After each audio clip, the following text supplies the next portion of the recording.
Le messager divin, dans les temps anciens, lorsque les étoiles brillaient plus intensément et que les dieux marchaient parmi les hommes, Hermès était le messager divin.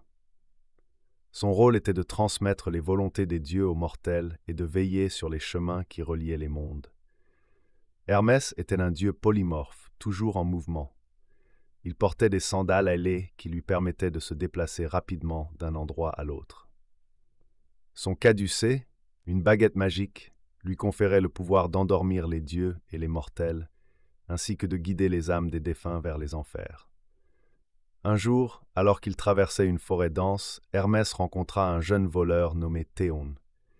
Théon était rusé et audacieux, et il avait volé un précieux artefact des dieux, la lyre d'Apollon. Cette lyre était un instrument magique capable d'apaiser les âmes tourmentées et d'inspirer la créativité des poètes et des musiciens. Hermès, intrigué par le courage de Théon, décida de lui rendre visite. Il se présenta sous l'apparence d'un vieil homme portant un chapeau enfoncé sur son front. Théon, méfiant mais curieux, l'accueillit dans sa modeste cabane. « Je sais qui tu es, Hermès, dit Théon. Tu es le messager des dieux. Que me veux-tu » Hermès sourit. « Je viens te proposer un marché, Théon. Rends la lyre d'Apollon, et en échange, je t'offrirai un don extraordinaire. » Théon hésita. La lyre était sa fierté, mais il savait que défier un dieu n'était pas sans conséquence. « Quel don » demanda-t-il. « La capacité de voyager entre les mondes, » répondit Hermès. « Imagine les possibilités. Tu pourras explorer des contrées lointaines, rencontrer des créatures fantastiques et découvrir des secrets enfouis.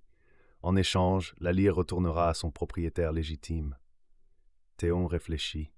Il aimait l'aventure, mais il aimait aussi la musique. Finalement, il accepta le marché.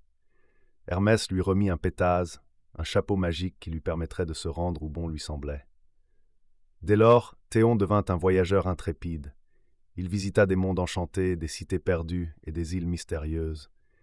Il rencontra des nymphes, des centaures et même des dieux. Sa lyre, bien qu'elle ne fût plus magique, lui servit à charmer les cœurs et à apaiser les âmes en peine.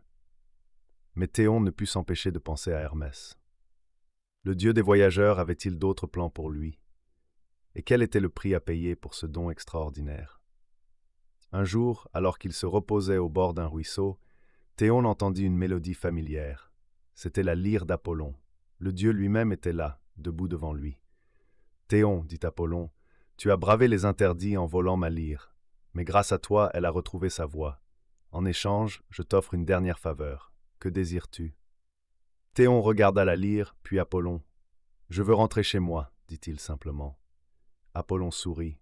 « Alors que ton voyage se termine, souviens-toi toujours de la magie qui t'a guidé. » Et Théon disparut, emporté par les vents, laissant derrière lui la lyre et le chapeau magique. Hermès observa la scène depuis les cieux. « Bon voyage, Théon, murmura-t-il. Et n'oublie jamais que les dieux veillent sur les voyages.